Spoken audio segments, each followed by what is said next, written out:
Ladies and gentlemen, may I have your attention?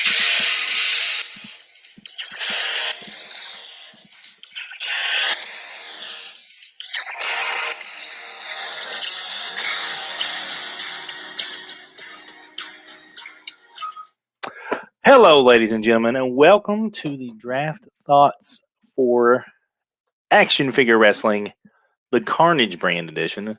Had a little bit of scheduling, some stuff going on, so couldn't really meet with the guys to kind of go over it all right now.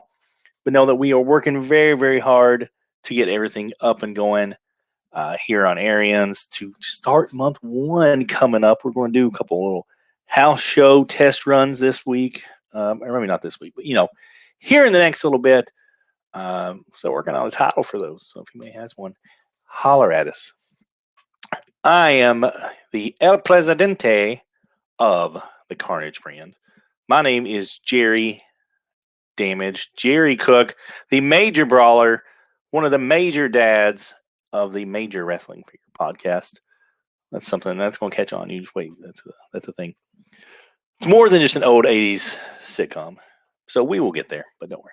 Anyways, this is an action figure wrestling figure fed brought to you in the FWF style. And what we're going to do is we're going to do same kind of like, what you'll see on Monday Night Raw and stuff, except for I will be hosting and coming up with all the booking and everything for the Carnage brand. And of course, Dave will be coming up with all the lame, stupid storylines for Breakdown. But we'll get there. Don't worry. That's coming. So right now, kind of behind the scenes, what we've been kind of doing. And the reason why we kind of have a little bit of extra time is because we're going to be doing figure photography for each week and all the pay-per-views. And we're not just going to throw out crap out there for figure photography. We're going to do this. We're going to do this right. We're going to make this look awesome. Which includes awesome looking arenas for each specific brand. And I don't know if we're even going to put this video up. Maybe it'll go up on YouTube. But here's a little sneak peek of the Carnage ring.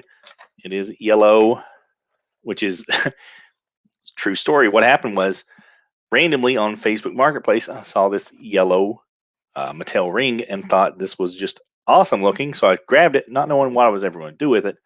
And then we kind of playing around with some different ideas, and lo and behold, I decided to use it for this. So just to kind of give it, instead of that stupid black ring that everybody uses, well, now this one really, really pops. And the only problem was, though, it had some of these WE stickers on it. So what we did was I had a guy who can create custom stickers. So there is the Carnage logo on each side of it.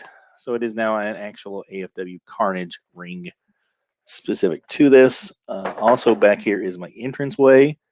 I would move that, but that's, let's not mess with that right now. So that's one of those things that when I get it in place, I'm probably not going to touch it. On top, actually, besides that, we had to get in from Ringside Collectibles, the Ultimate Wrestling Barricade playset. 27 pieces, people. 27 pieces. It is massive. It will consume everything. Back here, I also have a crowd display. So we're almost there as far as having everything ready. But, custom stuff that you're going to have, like the stickers for the ring, like the custom entranceway there and stuff, it just takes a little bit of time to get in. And, then to get it properly set up and everything. So we decided we're going to do this right. We're going to take our time. There's no need to rush into it and get behind the 8-ball or anything like that. Because, we're going to do it. And we're also going to incur, there are penalties if you don't do figure photography. Because we want to make sure that, going forward, that this brand is not bare metal. That we are, we're going to put forth some effort to it. We're going to make this thing right. We're going to make this thing entertaining and make this something that we can be proud of at the end of the day. So the first thing we had to do was Dave and I had to sit down and draft our rosters. Now, full disclosure, this is my second go around for an action figure fed, for an FWF style figure fed. The first time we got through the draft and we got through a month and a little bit of that through the pay-per-views. And then scheduling kind of just became an issue and stuff like that, and it kind of just fell apart. But there is, with this, you can't just jump right into it. I think there is a learning curve about how to present your shows and about how to do maybe how you book everything and stuff like that. I mean, there is a learning curve, I think, that you can have. So I think that I have an advantage over Dave because I've done a little bit of this before. So I kind of know from that before, there might have been the superstars that I looked at, and I know that they're not going to fit with kind of the way that I want to run my show, that I want to present everything. And so as a result of that, there are guys I didn't go after. Now, Dave and I did something unique. Now, the base rules are that any Jazzwares, AEW figures, or any Mattel figures for the WWE, Elite, Basic, Ultimates, whatever you want, those were all legal for this. Now, we will add Super 7s as those goes on, Boss Fight Studios, the Cello Toys, if those come out once we get those in hand and see that they're compatible. All those are going to be added to it too. Anything that's in scale and can be in the same figure universe that we're kind of in right now, those will all be legal. So, but for right now, it's just Mattel and Jazzwares because that's the main things that we kind of have out. So what we really did was we sat down and we said, okay, it can really be overwhelming when you look at the amount of Mattel figures. Not so much for Jazzwares, that's pretty manageable, but for everything else, especially for WE, there are hundreds and hundreds of people that have been made. So rather than have to worry about all that, what we did was we sat down and we created our draft list of 50 different superstars. And then now the kicker is they had to be figures that we owned going forward because we are doing figure photography. So even though we're going to allow ourselves a little bit extra time and stuff, that was one caveat that we wanted to have throw out there. So had to be figures that you owned from Mattel or Jazzwares, and we limited it to 50 figures in your draft pool. So after we created those, we set a deadline for that, and then Dave and I shared a list with each other. And I went through and I counted, and it's been a couple of weeks since we did this, so I want to say there were 18 maybe superstars that we shared between both lists. And so that's the reason when you see some of these draft picks on the roster, you might be like, why did they go that high over certain other people? That's the reason, is because we knew that they could be drafted by either brand. And if I didn't pick them up, I knew that Dave would, and Dave knew that if he didn't, that I likely would go get them. So what we did was it created an interesting draft dynamic and kind of strategy that went into it. And I knew going into it, there was one superstar that both of us desperately wanted. I have big plans for this guy. And it came down to the coin flip. I won. And so with the first overall pick, I picked up Hollywood, Hulkamania, Hulk Hogan. Now, he was one that I had to take. I had to, I mean, there's so much you can do with Hogan. Do I have him here as the Ultimate? Do I have him, NWO Hogan? Do I have him in the red and yellow? Yellow is the color for Carnage. Red and yellow is the brand color. So maybe we'll go with that. Be very, very easy to slide him into that, wouldn't it? So with that, he was the first overall pick that I chose because I've got big plans for him. Then I needed a couple other superstars that I also wanted. And, maybe some of them stories might kind of tie into Hogan. And then one of those is Macho Man Randy Savage. Had to have the Macho Man. I went for the Ultimate Warrior. And then the top four that I really, really wanted that we shared on the list, my fourth one was John Cena. And I got all four. So I was ecstatic right there. Those are four guys that I really, really wanted. And then I had an interesting choice to make because I looked at it and I paused for just a second because it came down to, for my fifth pick, I either wanted AJ Styles or The Undertaker. Now, automatically, by my first four picks, I've got Hogan, Savage, Warrior, and John Cena. That's a lot of star power already. If you throw an Undertaker into that mix, plus some of the other guys that I knew I was going to get because they weren't on Dave's list, so they're automatically, I could get them. it just was going to be so top heavy. Where do you put Taker? Like what does he do in addition to all this other stuff? And it's just going to create like a big kind of cluster at the top of the card. So I passed on Taker. Dave would pick him up right after that. But I knew that AJ could be a very good, solid mid card addition. And, AJ is one of these guys that you can throw him in there against literally anybody, and that it's going to be a good match. AJ's pretty entertaining. So that's kind of why I went with AJ over Taker. Same thing for Seth Rollins, my next pick. I knew that Seth could come out there and stuff. Got a few other plans for Seth here. Chris Jericho, because huge Jericho mark, and huge Jericho mark. And be honest, we're going to sing Judas every single week when he comes out.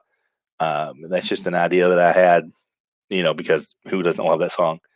And then that's kind of where it stops for the most part about the shared characters that we had. And after that, it kind of goes to guys who I only had on my list as opposed to the ones that we shared. So, the first two from that list that were just on mine, Rock and Stone Cold. Dave did not have them on his list, which I was a little surprised about. But you can't go wrong with those two. Bret Hart, had to have him. Picked up Brian Pillman because he's a very entertaining character. Edge, love Edge. Mick Foley, Mankind, I think he fits pretty well within this roster. Eddie Guerrero, I've got some big plans for Eddie. Daniel Bryan, same thing for Daniel Bryan.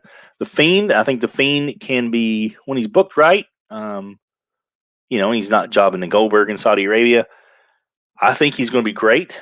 It's very entertaining. You've got, Bray Wyatt, you've got the Fiend character you can then switch to and stuff. So there's just a lot of great things you can do there with him. Orange Cassidy is a guy who I did not get him in my first Fig Fed, and that was a miss on my part. And so I still had several ideas from that first one and stuff that I wanted to kind of use. So that's why I picked up him. Christian, because I've got Edge. Do they feud? Are they a tag team? Who knows? We'll have to wait and see on that one. And then Brutus Beefcake, because if you've got Hogan, you need Brother Brutus, Elias. Elias was a guy who I remember Elias coming out in NXT with that guitar and being like, kind of a drifter type story, character. I ain't just not liking it at all. And then when he came out on Raw and it's, the announcer comes on, please silence your cell phones, ladies and gentlemen, Elias. And then Elias gets on, ladies and gentlemen, silence your cell phones and open up your ears, and all that kind of stuff. So that's the reason I just kind of popped for me. And I thought that would be kind of entertaining to bring. I got a few ideas. And then I think Dave and I both shared my final pick, Kama. And, there's a few, when you pick Kama and same thing for Mankind Mick Foley, you don't just draft one character, you're drafting a whole array of characters there.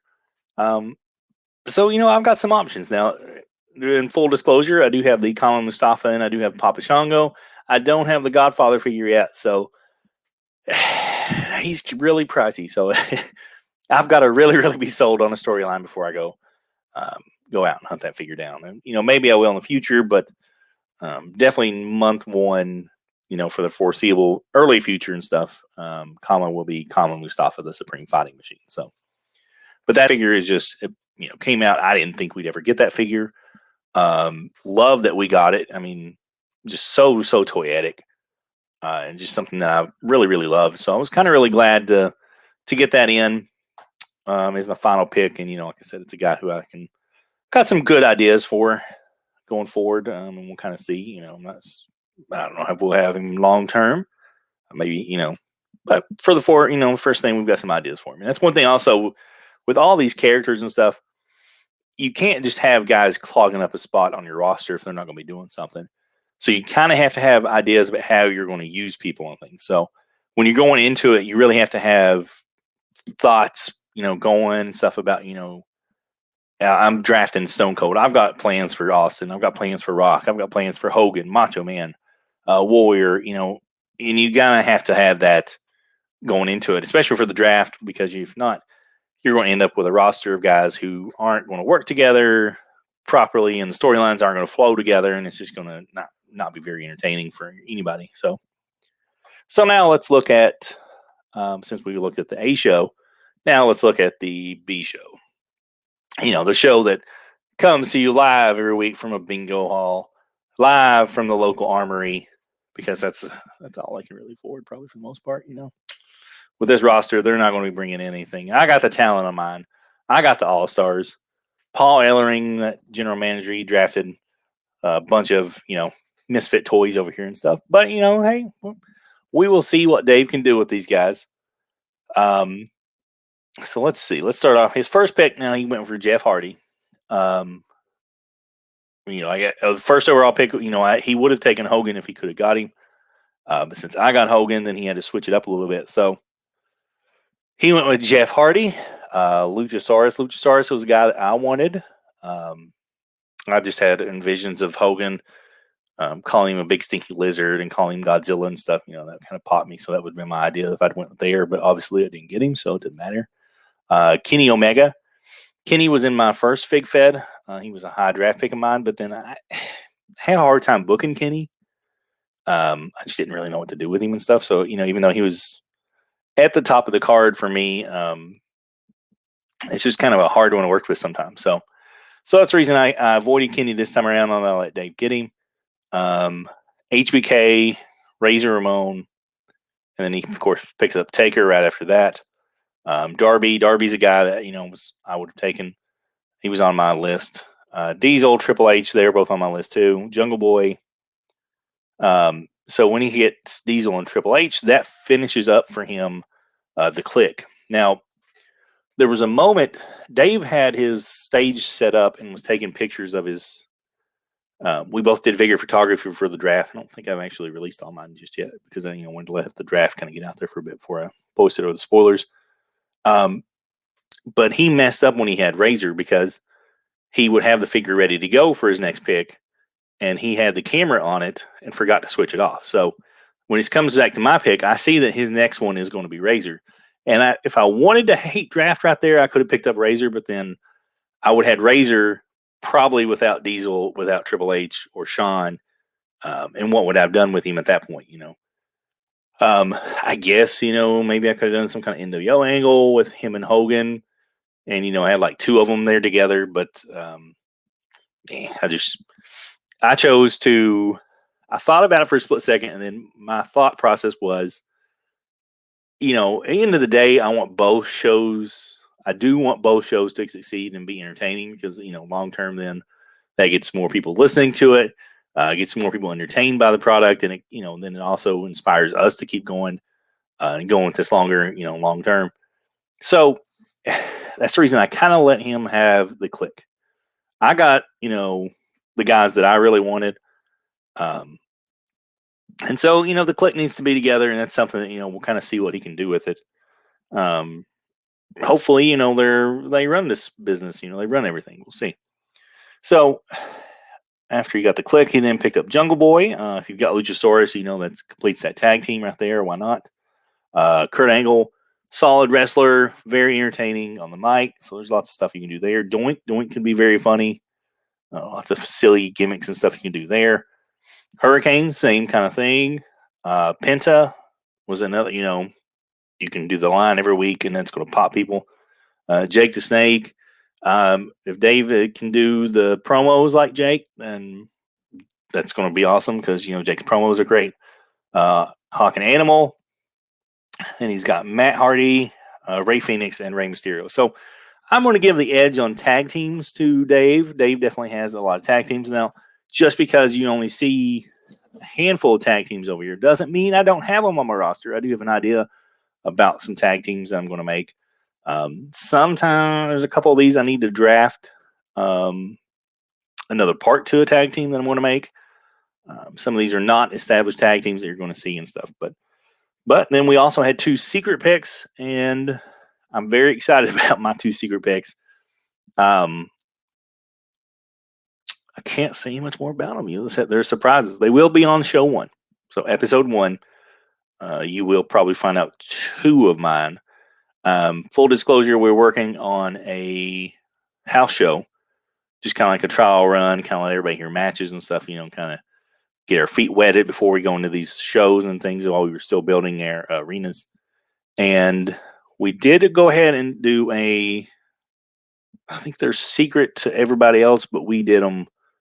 I know what Dave had, who Dave chose, and Dave knows who I chose. And let's just say that the one that Dave picked, I'm not salty. I'm not at all. But we're going to have to offer some trades because this was a superstar that I had big long-term plans for down the road. He was at the top of my draft board. It was a mistake that I did not get him on draft night. That was a big mistake on my part. And in hindsight, when I looked at it, I was like, I should have got this guy. He would have just been perfect with this roster. There's so many things I could do with him. And then I forgot to put him on the list. And I was like, well, hopefully he doesn't really jive too much with Dave's stuff. So hopefully I can get him. And I think Dave kind of felt that he knew where I was going. And Dave swooped in and got the first pick on that one and stole him from me. So, we're gonna get him. It's just gonna take some willing and dealing. Which I do have the dirtiest player in the game. I've got Ric Flair as my general manager. Don't forget about that. So, with Ric Flair as the manager, as the general manager of the show and things, and we'll see kind of how this goes. But So all in all, I love my roster. I've got some big plans involved with a lot of stuff. We are going to work towards the first pay-per-view. Genesis is mine. Genesis will have the world title match, which is going to be the Absolute Carnage match, which is, we'll have to get into that a little bit more on episode 1. I think Ric Flair is going to announce that there. So we'll, kind of have a lot of fun with it. I'm looking forward to this. Like I said, we've been getting everything ready for the arenas, like the Carnage ring right here that you see with the, the stickers. I've had some figure shirts made for my action figures for everything. Here's my custom of me wearing an AFW shirt. So, overall, this is going to be a very, very fun thing. It's going to be very competitive, I think, between myself and Dave, and I'm looking forward to it. So with that, ladies and gentlemen, that's my draft thoughts. I've rambled on here a little bit longer than I intended to, but look forward to some house shows that we're going to put together. I think 1 or 2 of these here over the next month. And as we kind of get ready to gear up for the 1st of September, we're going to be ready to roll and get started on action figure wrestling. I think tentatively 6:30 p.m. Eastern Standard Time every Thursday nights when it's going to drop. Be on YouTube, Spotify, Apple Podcasts, wherever you choose to listen to your podcast. And tune in, enjoy, have fun. Root for breakdown. No, not root for breakdown. What am I doing? I am going. It's time to go, folks. Root for Carnage because breakdown sucks.